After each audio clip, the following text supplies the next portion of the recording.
আউযু বিল্লাহি মিনাশ শাইতানির রাজিম। বিসমিল্লাহির রহমানির রহিম। আল্লাহু রাব্বু মুহাম্মাদিন সাল্লাল্লাহু আলাইহি ওয়াসাল্লামা নাহানু ইবাদু মুহাম্মাদিন সাল্লাল্লাহু আলাইহি ওয়াসাল্লামা। কিয়ামতের মাঠে ফুলসেরাত পার হইতে হবে। ফুলসেরাত চুল হইতে সরু, তরবারি হইতে ধারালো, ৩০,০০০ বছরের রাস্তা। হুজুর সৈয়দনা গাউসে পাক রাদিয়াল্লাহু তাআলা আনহু বুনিয়াতুত তালিমিন শরীফের মধ্যে লিখেন, দোজখের পুলের উপর ৮টি ঘাঁটি রহিয়াছে।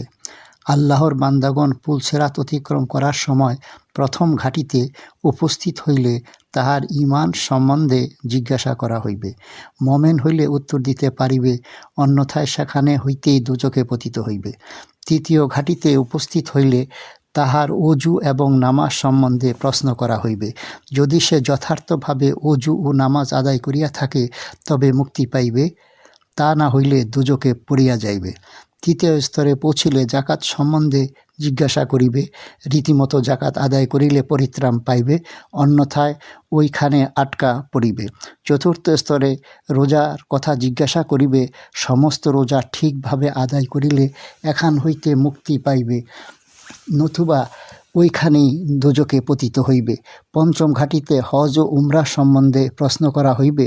হজ এবং উমরাহ ঠিক মতো আদায় করিলেই এখান হইতে মুক্তি পাইবে, অন্যথায় এইখানেই দোজখে নিপতিত হইবে। ষষ্ঠ ঘাঁটিতে আমানত ও খেয়ানতকারী সম্বন্ধে প্রশ্ন করা হইবে। ঠিক মতো উত্তর দিতে পারিলে মুক্তি পাইবে। সপ্তম ঘাঁটিতে দেখিবে এই ব্যক্তি পর নিন্দা, চুগলখড়ি এবং মিথ্যা কথা বলিয়াছে কিনা। যদি না বলিয়া থাকে তবেই মুক্তি পাইবে। অষ্টম ঘাঁটিতে দেখা হইবে সে হারাম বস্তু আহার করা হইতে বিরত ছিল কিনা। যদি হালাল বস্তু খাইয়া থাকে তবে মুক্তি পাইবে, অন্যথায় দোজখে নিপতিত হইবে।